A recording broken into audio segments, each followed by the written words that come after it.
শিশুদেরকে পোলিও টিকার নামে যেটা দেওয়া হয় তার মূল কাজ বংশবৃদ্ধিকে দুর্বল করা, আর মেয়েদের 15 বছর থেকে যে টিকাগুলো দেওয়া হয় সেগুলো জরায়ুর ভেতরকে ছোট ও বেশি সন্তান প্রসবকে দুর্বল করার জন্য। আর সিজার হচ্ছে তাদের ষড়যন্ত্রের চূড়ান্ত সফলতা। এই লক্ষ্যে এরা কয়েকটি ধাপে কাজ করে থাকে। 1, ছোটবেলায় পোলিও টিকা। 2, 9 থেকে 14 বছরের টিকার মাধ্যমে জরায়ুর ভেতর ছোট ও বেশি সন্তানদানে অক্ষম করা।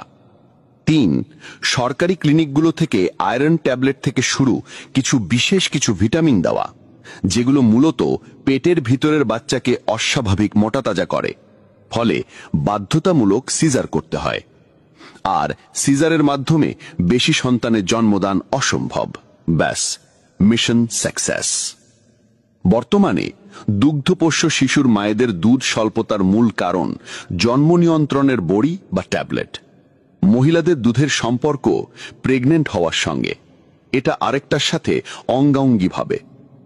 জন্ম নিয়ন্ত্রণের জন্য যে সমস্ত ট্যাবলেট ব্যবহার করা হয়, উক্ত ট্যাবলেটের সাইড এফেক্টের কারণেই দুধ তৈরির